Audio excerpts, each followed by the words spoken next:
नमस्कार जय जगन्नाथ आम चैनल को आपण मानकु बहुत बहुत स्वागत। सांग माने आजिर एही भिडियो रे मु आपण मानकु कहिबाकु जाउअछि आपण सावित्री व्रत रे केउ सबु भूल रु वंचित रहिबा उचित, केउ महिला मानकु व्रत न करिबा उचित, पूजा करिबा समय रे आपण माने केउ सबु भूल न करिबा उचित, मां सावित्री को आपण कौन चढ़ाइबा उचित एवं कौन न चढ़ाइबा उचित एवं एहा सहित एही सावित्री व्रत दिन केउ जिनिस न खाइबा उचित जहा द्वारा आपणकर स्वामींकर अमंगल होइथाए, तांकर आयुष कम होई जाइथाए एवं सावित्री व्रत दिन केउ जिनिस खाइबा द्वारा आपणकर स्वामींकर आयुष बढ़ी थाए, तांकर जीवन रे उन्नति आसी थाए। सांग माने ओडिया घरर सधबा नारी मानकर एक विशिष्ट पर्व हेउछि सावित्री व्रत बा सावित्री ओषा। 16 मई शनिवार दिन ओडिशा रे एही पर्व पालन हेबाकु जाउअछि। एही पर्व रे ओडिया घरर सधबा नारी माने सेमानंकर स्वामींकर शुभ मनासी एवं दीर्घ आयुषर कामना करी व्रत रखिथांती। सबु नारी मानंकर इच्छा थाए कि सावित्रींक परी सदा सर्वदा सधबा होई रहिबा पाई, एथिपाई एही व्रत को खूब निष्ठार सहित पालन करिथांती। किंतु आपण माने एहा जानंती कि एही व्रतर पूजारे नारी माने केउ सबु कथा प्रति निहाती ध्यान देबा आवश्यक, केउ सबु कथा पालन कले स्वामीर आयुष वृद्धि होइथाए एवं केउ सबु कथा को अणदेखा कले स्वामींकर आयुष हानि होइथाए बा स्वामीर खूब शीघ्र मृत्यु होइथाए। तो एहा पूर्वरु जदि आपण माने भी आपणकर स्वामींकर दीर्घ आयुर कामना करुथांती एवं आपणकर स्वामीर अधिक भक्ति करुथांती तेबे एही भिडियोटी को लाइक करी चैनल टी को सब्सक्राइब करि दियंतु एवं कमेंट बॉक्स रे जय मां सावित्री जय मां लक्ष्मी निश्चय लिखि दियंतु। हिंदू धर्म रे एमिति मान्यता अछि कि एही व्रत को आपण निष्ठार सहित पालन करिबा द्वारा आपणकर स्वामींकर उन्नति होइथाए एवं तांकर जीवन मध्य मंगलमय होइथाए। अखंड सौभाग्यवतीर आशीर्वाद प्राप्ति करिबा पाई एवं संतान प्राप्ति करिबा पाई एही व्रत मध्य करा जाइथाए। मां सावित्री एवं बरगछर पूजा करी स्वामींकर दीर्घ आयुर कामना करा जाइथाए एवं एही सावित्री व्रतटी सेही महिला माने पालन करिथांती जेउ माने प्रकृत रे सेमानंकर स्वामींकर मंगल कामना करिथांती, जेउ नारी माने निजर स्वामींकर चरण रे निजकु समर्पित करि देइथांती, 7 जन्म जाए तांकर स्वामींक सहित रहिबाकु चाहिथांती, सेही महिला माने ही निष्ठार सहित एही व्रतटी को पालन करिथांती। तो जे पर्यंत आपणकर व्रत संपन्न न होइछि से पर्यंत आपण कौनसी भी खाद्य ग्रहण न करिबा उचित किंबा कौनसी खाद्य प्रति आसक्ति भावना मध्य आनिबा अनुचित होइथाए, कारण खाद्य प्रति लोभ आसीबा द्वारा किंबा खाद्य खाइबा द्वारा आपणकर व्रत भांगी जाइथाए एवं मां सावित्री मध्य क्रोधित होइथांती।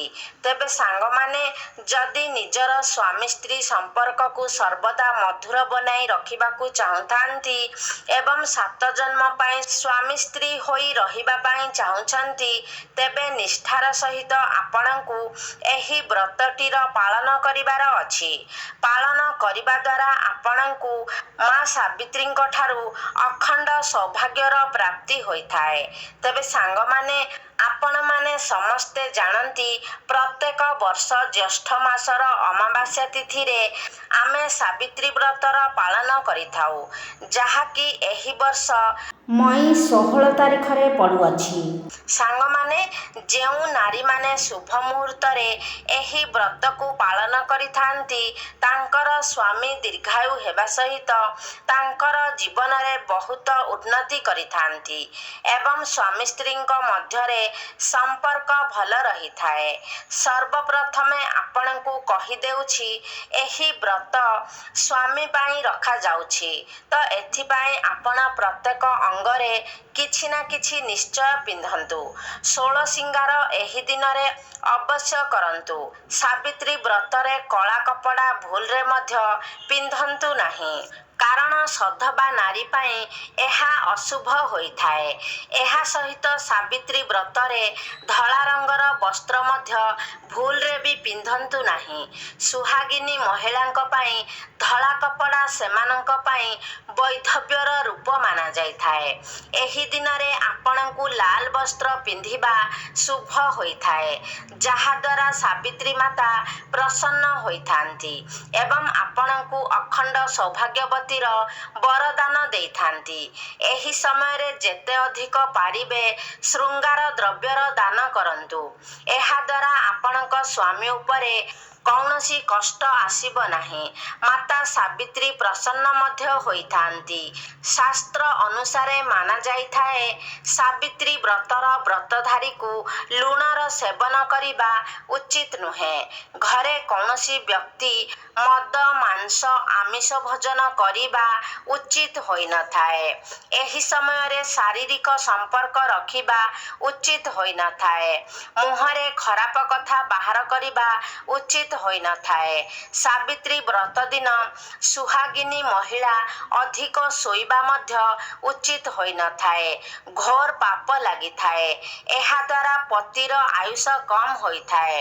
ଏହି ସମୟରେ ଆପଣ ସକାଳ ସୂର୍ଯ୍ୟ ଉଦୟ ହେବା ପୂର୍ବରୁ ଉଠିବାକୁ ପଡ଼ିଥାଏ। ଏହାଦ୍ୱାରା ମାତା ସାବିତ୍ରୀ ପ୍ରସନ୍ନ ହୋଇଥାନ୍ତି। ଶାସ୍ତ୍ର ଅନୁସାରେ ମାନାଯାଏ, କମ୍ ସେ କମ୍ ସାବିତ୍ରୀ ବ୍ରତ ଦିନ ଯେତେ ଅଧିକ ପାରିବ ଆପଣଙ୍କର ସିନ୍ଥିରେ ଲମ୍ବା ସିନ୍ଦୁର ଲଗାନ୍ତୁ। ଏହାଦ୍ୱାରା ସ୍ୱାମୀର ଆୟୁଷ ବଢ଼ିଥାଏ ଏବଂ ଆପଣଙ୍କର ସୁନ୍ଦରତାକୁ ଦେଖି ମାତା ସାବିତ୍ରୀ ପ୍ରସନ୍ନ ହୋଇଥାନ୍ତି ଏବଂ ଅଖଣ୍ଡ ସୌଭାଗ୍ୟବତୀର ବରଦାନ ଦେଇଥାନ୍ତି। ସାବିତ୍ରୀ ବ୍ରତ ଦିନ ସିନ୍ଥିରେ ଅଧିକରୁ ଅଧିକ ଲମ୍ବା ସିନ୍ଦୁର ଲଗାଇବା ଉଚିତ। କମ୍ ସିନ୍ଦୁର ଲଗାଇବା ଦ୍ୱାରା ସ୍ୱାମୀର ଆୟୁଷ କମ ହୋଇଥାଏ, ତ ସେଥିପାଇଁ ଆପଣ ଯେତେ ପାରିବେ ସିନ୍ଥିରେ ଲମ୍ବା ସିନ୍ଦୁର ନିଶ୍ଚୟ ଲଗାନ୍ତୁ। ସାବିତ୍ରୀ ବ୍ରତ ଦିନ ଲାଲ ଫୁଲ ଅର୍ପଣ କରିବା ଉଚିତ ହୋଇଥାଏ। ଲାଲ ଫୁଲ ଅର୍ପଣ କରିବା ଦ୍ୱାରା ସୁଖ ସମୃଦ୍ଧି ବଢ଼ିଥାଏ ଏବଂ ମାତା ସାବିତ୍ରୀ ପ୍ରସନ୍ନ ହୋଇଥାନ୍ତି। ଲାଲ ଫୁଲକୁ ପ୍ରେମର ପ୍ରତୀକ ମାନାଯାଇଥାଏ। ଲାଲ ଫୁଲ ପ୍ରେମକୁ ବଢ଼ାଇଥାଏ। ଏଥିପାଇଁ ଲାଲ ଫୁଲ ମାତା ସାବିତ୍ରୀଙ୍କୁ ଅର୍ପଣ କରନ୍ତୁ। ସାବିତ୍ରୀ ବ୍ରତ ଦିନ ଗୃହରେ ମିଠା ଖାଦ୍ୟ ନିଶ୍ଚୟ ବନାଇବା ଉଚିତ ହୋଇଥାଏ ଏବଂ ଭୋଗ ଲଗାଇବା ଉଚିତ। ସାଙ୍ଗମାନେ, ସାବିତ୍ରୀ ବ୍ରତର ପୂଜା ପାଇଁ ଯେଉଁ ସବୁ ସାମଗ୍ରୀ ଆବଶ୍ୟକ ହୋଇଥାଏ, ସେଗୁଡ଼ିକ ହେଲା ବ୍ରତ, ଲାଲ ରଙ୍ଗର ଶାଢ଼ୀ, ଶଙ୍ଖା, ଅଳତା, ସିନ୍ଦୁର, ପାନିଆ, ଦର୍ପଣ, ଦୁବ, ବରକୋଳି ପତ୍ର, ଅଳତା, ସିନ୍ଦୁର, ପାନିଆ, ଦର୍ପଣ, ଦୁବ, ବରକୋଳି ପତ୍ର, ଫୁଲ ଇତ୍ୟାଦି ହୋଇଥାଏ ଏବଂ ଭୋଗ ପାଇଁ ବିଭିନ୍ନ ପ୍ରକାରର ଫଳ ବ୍ୟବହାର କରାଯାଇଥାଏ, ଯେପରିକି ନଡ଼ିଆ, ଆମ୍ବ, ପଣସ, କଦଳୀ, ସପୁରୀ, ଖଜୁରୀ କୋଳି ଏବଂ ତାଳସଜ ଇତ୍ୟାଦି। ଏହି ସବୁ ପୂଜା ସାମଗ୍ରୀ ଜଣେ ବିବାହିତ ନାରୀର ପ୍ରତୀକ ହୋଇଥାଏ। ଯେତେବେଳେ ଝିଅଟି ବୋହୂ ହୋଇ ଶାଶୁଘରକୁ ଯାଇଥାଏ, ସେତେବେଳେ ସେ ଲାଲ ରଙ୍ଗର ସବୁ ଜିନିଷ ପିନ୍ଧିଥାଏ, କାରଣ ଲାଲ ରଙ୍ଗ ହେଉଛି ବୈବାହିକ ଜୀବନର ଶୁଭତାର ପ୍ରତୀକ। ସେଥିପାଇଁ ସଧବା ନାରୀମାନେ ସର୍ବଦା ମଥାରେ ଲାଲ ସିନ୍ଦୁର, ହାତରେ ଶଙ୍ଖା ଏବଂ ପାଦରେ ଲାଲ ଅଳତା ପିନ୍ଧି ସ୍ୱାମୀଙ୍କର ଶୁଭ ମନାସି ବିଭିନ୍ନ ବିପଦରୁ ରକ୍ଷା ପାଇବା ପାଇଁ ପ୍ରାର୍ଥନା କରିଥାନ୍ତି।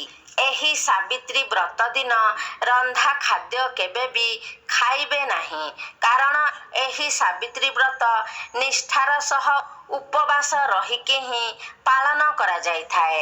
କାରଣ ସ୍ୱାମୀମାନଙ୍କର ମଙ୍ଗଳ ପାଇଁ, ତାଙ୍କର ଆୟୁଷ ବୃଦ୍ଧି ପାଇଁ ଏହିପରି କରିବା ଉଚିତ ହୋଇଥାଏ। ଆପଣମାନେ ଯେଉଁ ଭୋଗ ଲଗାଇବେ ସେଥିରୁ ଖାଇପାରିବେ, ଯେପରିକି ଗଜାମୁଗ, ଫଳମୂଳ ଇତ୍ୟାଦି ଖାଇପାରିବେ ଏବଂ ପଣା ପାଣି ମଧ୍ୟ ପିଇପାରିବେ। ଯଦି ଆପଣଙ୍କର କେହି ମୃତ୍ୟୁବରଣ କରିଥାଏ କିମ୍ବା କାହାରି ସନ୍ତାନ ଜନ୍ମ ହୋଇଥାଏ, ଏହିପରି ସୂତିକିଆ ବା ମୃତ୍ତିକିଆ ସମୟରେ ଏବଂ ଯଦି ଆପଣଙ୍କର ମାସିକ ଧର୍ମ ଚାଲୁଥାଏ ବା ଋତୁମତୀ ହୋଇଥାନ୍ତି, ତେବେ ଏହି ବ୍ରତ ପାଳନ କେବେ ବି କରନ୍ତୁ ନାହିଁ, ନଚେତ୍ ଶୁଭ ବଦଳରେ ଅନେକ ଅଶୁଭ ଘଟଣା ଘଟିଥାଏ। ଆପଣ ସାବିତ୍ରୀ ବ୍ରତରେ ପୂଜା କରୁଥିବା ପୂଜା ସାମଗ୍ରୀକୁ ଯେପରିକି ଫୁଲ, ଆମ୍ବଡାଳ, କଳସ, ପଇଡ଼ ଇତ୍ୟାଦିକୁ କେଉଁଠି ବି ରଖିବେ ନାହିଁ କିମ୍ବା ଏଣେତେଣେ ଫିଙ୍ଗିବେ ନାହିଁ। ଏହାକୁ କେବଳ ପାଣିରେ ହିଁ ବିସର୍ଜନ କରିବା ଉଚିତ। ତେବେ ଯାଇ ଆପଣଙ୍କର ଓଷା ବ୍ରତ ବା ପୂଜା ସଫଳ ହୋଇଥାଏ। ସାଙ୍ଗମାନେ, ଅନେକ ଲୋକଙ୍କ ମଧ୍ୟରେ ପ୍ରଶ୍ନ ଆସିଥାଏ, ଏହି ଦିନ କେଉଁ ଦେବତାଙ୍କର ପୂଜା କରିବା ଉଚିତ? ଏହି ଦିନ ତ୍ରିଦେବୀ କିମ୍ବା ତ୍ରିଦେବଙ୍କର ପୂଜା କରାଯାଇଥାଏ। ଏହି ଦିନ ଲକ୍ଷ୍ମୀ, ପାର୍ବତୀ ଏବଂ ସାବିତ୍ରୀଙ୍କର ପୂଜା କରିପାରିବେ କିମ୍ବା ବ୍ରହ୍ମା, ବିଷ୍ଣୁ ଏବଂ ଶିବଙ୍କର ପୂଜା କରିପାରିବେ ଏବଂ ଏହି ସମସ୍ତ ଦେବତାମାନେ ବରଗଛରେ ବାସ କରୁଥିବା ହେତୁ ବରଗଛକୁ ମଧ୍ୟ ଏହି ଦିନ ପୂଜା କରାଯାଇଥାଏ। ଏଣୁ ଏହି ବ୍ରତର ଅନ୍ୟ ନାମ ହେଉଛି ବଟସାବିତ୍ରୀ ବ୍ରତ। ଅନେକ ଲୋକ କହିଥାନ୍ତି, ସାବିତ୍ରୀ ବ୍ରତ ଦିନ ଆପଣ ଯେକୌଣସି ଜିନିଷ ଅର୍ପଣ କରନ୍ତୁ, କିନ୍ତୁ ଧ୍ୟାନର ସହିତ ଦେଖନ୍ତୁ ସେ ଜିନିଷଟି ଯେମିତି ଖଣ୍ଡିତ ହୋଇନଥିବ। ଏହାପରେ ଆପଣ ଅର୍ପଣ ନିଶ୍ଚୟ କରନ୍ତୁ। କୌଣସି ବି ଜିନିଷ ଫଟା ଭଙ୍ଗା ହୋଇନଥିବ।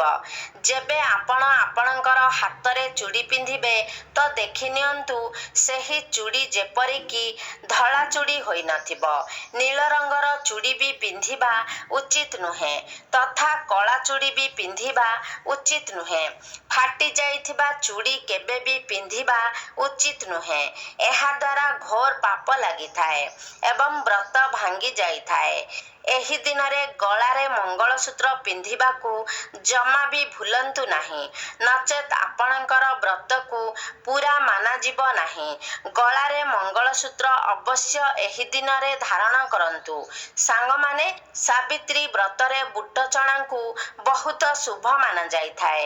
ଏହାକୁ ଭୋଗରେ ନିଶ୍ଚୟ ଚଢ଼ାଇବା ଉଚିତ। ଏହା ସହିତ ତରଭୁଜର ଭୋଗ ଅବଶ୍ୟ ଲଗାଇବା ଉଚିତ। ସାବିତ୍ରୀ ବ୍ରତରେ ଏହାକୁ ଭୋଗ କରିବା ଅତ୍ୟନ୍ତ ଲାଭକାରୀ ମାନାଯାଇଥାଏ। ସାବିତ୍ରୀ ବ୍ରତ ପୂରା ହେବା ପରେ ତରଭୁଜକୁ ଅବଶ୍ୟ ଖାଇନେବା ଉଚିତ ଏବଂ ଘରର ପରିବାରର ସମସ୍ତଙ୍କୁ ଖୁଆଇବା ଉଚିତ। ଏମିତିକି ଖାସ୍ କରି ସାବିତ୍ରୀ ବ୍ରତ ଦିନ ବୁଟ ଚଣାକୁ ନିଶ୍ଚୟ ଦାନ କରନ୍ତୁ। ଏହାକୁ ଦାନ କରିବା ବହୁତ ହିଁ ଶୁଭ ମାନାଯାଇଥାଏ। ଏହାଦ୍ୱାରା ଆପଣଙ୍କ ଉପରେ ସାବିତ୍ରୀ ମାତାଙ୍କର କୃପା ସଦାସର୍ବଦା ଆପଣଙ୍କ ଉପରେ ରହିବ।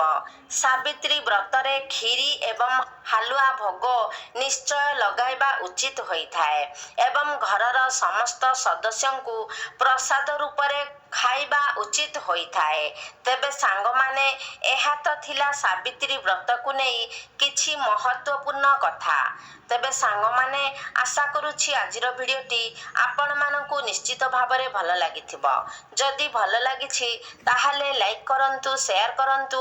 ଆମ ଚ୍ୟାନେଲକୁ ଯଦି ସବସ୍କ୍ରାଇବ୍ କରିନାହାନ୍ତି ତାହେଲେ ସବସ୍କ୍ରାଇବ୍ କରିଦିଅନ୍ତୁ ଏବଂ କମେଣ୍ଟ ବକ୍ସରେ ଭକ୍ତି ଓ ଶ୍ରଦ୍ଧାର ସହିତ ଜୟ ମା ସାବିତ୍ରୀ ନିଶ୍ଚୟ ଲେଖନ୍ତୁ।